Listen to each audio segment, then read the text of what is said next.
Good morning and welcome to Church at Home with Rachel for Thursday, the 20th of January. It's amazing how quickly it has gotten. Today, I would like to talk to you about the importance of cleaning your desk. Now, that might seem kind of ridiculous, especially if you don't have a desk to clean.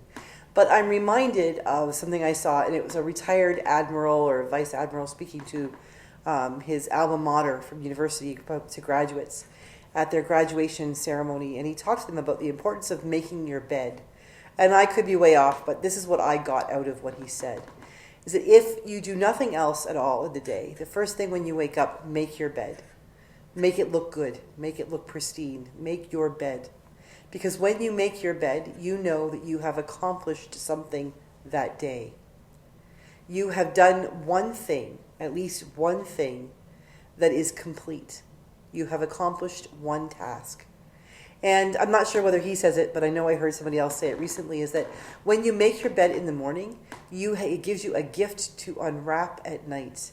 A gift from yourself that you can come home at night, and when it's time to go to bed and you're tired and weary and you want to get off your feet and crawl into bed and go to sleep or read your book or play on your iPad or whatever it is you do when you first go to bed, that you get to unwrap that gift, to pull back the covers knowing that clean sheets and there's no wrinkles and those pillows are just waiting to cradle your head gently.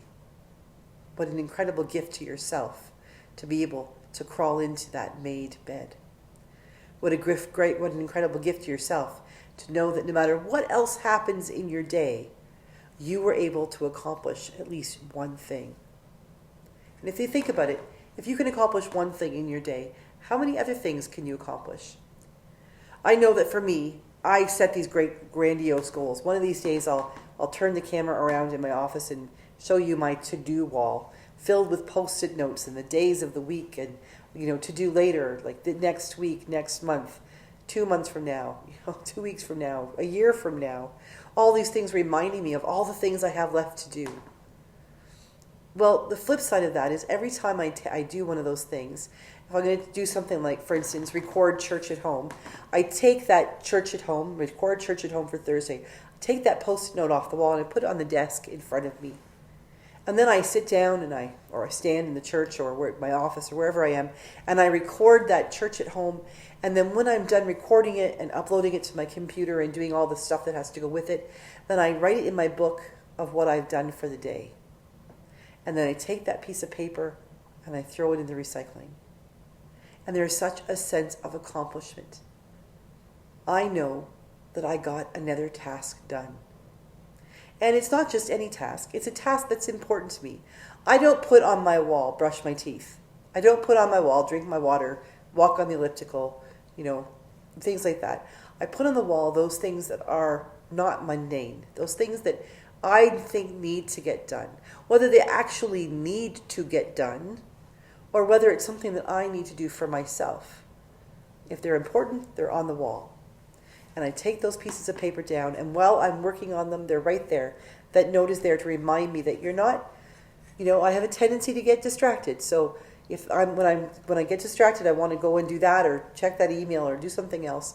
I look back and there it is, that one piece of paper sitting on my desk that says, record church at home, write sermon, call a parishioner, whatever it is, it's right there.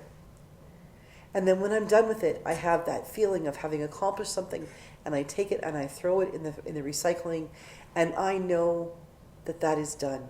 And I have done the very best I can do to get it done. It may not be as good as tomorrow's, may not be as good as yesterday's, but it was as good as it could be for this moment in my life right now. And each day when I do that, I have a tendency to be messy and everything gets all messed up, and I've got papers on my desk and this pile here and that pile there and that thing I have to do here, and dude's toys are under my feet and everywhere, and 4 different cups of coffee from when I wandered away from my office and made myself another cup and brought it back with me. But one thing I need to do each day is I go to my office, and before I close everything down and turn off the lights and shut my computer and take off my readers and put on my normal glasses, one thing I do is I take those papers, and if I haven't finished them, what I have to do with them, and I need them for tomorrow, I stack them up. I grab them and I put them in a neat pile, and I put them in the middle of the desk. And any textbooks or Bibles or other things I have, I pick those up and I stack them and I put them in a neat pile on my desk. And then I put my glasses down and I walk away knowing that when I come back in the morning, I'm not faced with a messy desk with stuff all over it, but I'm faced with individual piles of things that I know exactly what they are. I know exactly where to find whatever it is I have to do next. And I don't have any anxiety because my day is starting fresh and I'm ready to go. You see, cleaning my desk is that opportunity I have at the end of the day, like making my bed in the morning. Cleaning my desk is that moment that I take to settle my mind and to make that shift from the work that I've been doing into being with my husband and my dog, into going and reading a novel, or watching a really good program on television, or listening to music. It's knowing that I have done everything I can do in the amount of time I have to do all that God is calling me to do for that part of my life. And when I clean up my desk and make it nice and neat, I am saying to myself, I don't want to be anxiety-ridden. I don't want to walk in and be panicked because look at all that stuff, that mess. What am I going to do first? What do I do? Because I know that when I sit down, I can look at my wall and take my to-do list and say, it's Thursday. The first thing I need to do today is say my daily office. Those are my prayers. And I need to publish Church at Home. And I can do each one of those things because when life gets overwhelming, sometimes it feels like we have a mountain of stuff in front of us. And how do we possibly deal with the mountain when we're standing face to face with the sheer side of that mountain? But if we take a step back and we take another look, rather than looking straight out ahead at all of those things that have to get done, that mountain of work, the mountain of expectations that are around us, if we break it down and look at it as one single thing at a time, because really that's all we can do is one single thing at a time.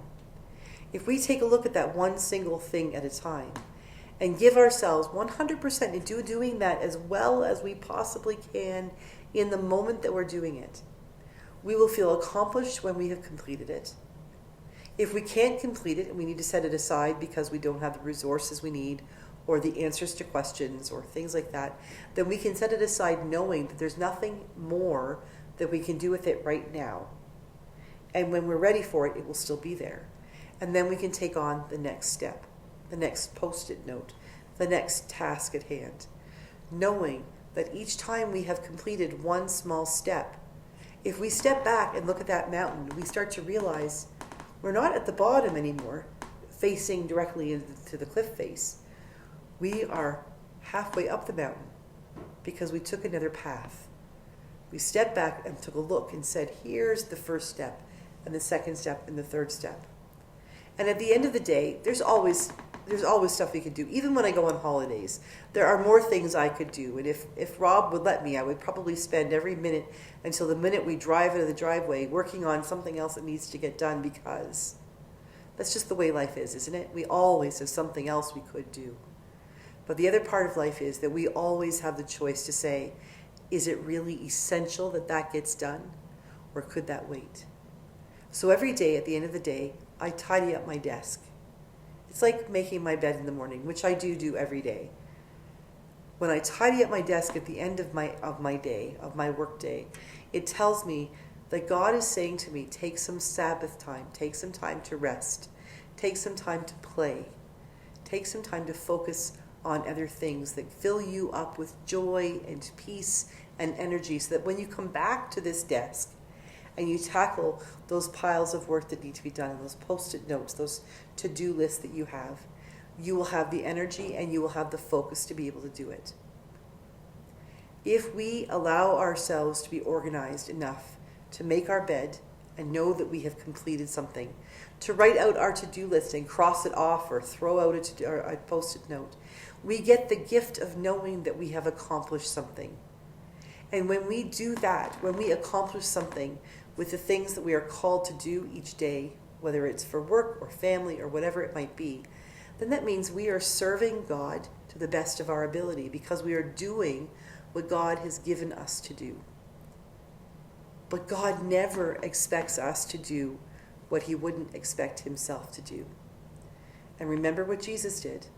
Time and again we hear that Jesus went off by himself to pray. He slept in the boat. He disappeared.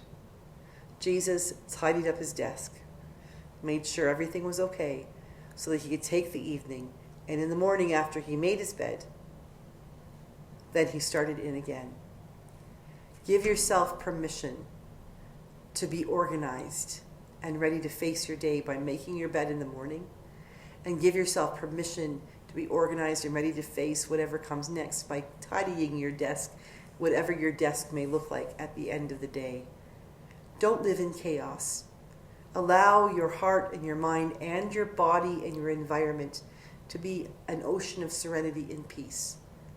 Because in that peace is where you learn to swim, where you learn to swim and to play and dive deep into creativity and come rising up, back up with ideas and the ability to tackle the next thing on your list.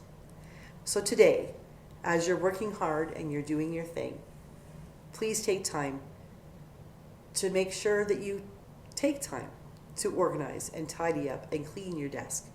It takes this much time and brings this much peace. Have a great day. God bless you, and I will see you again tomorrow for Church at Home with Rachel.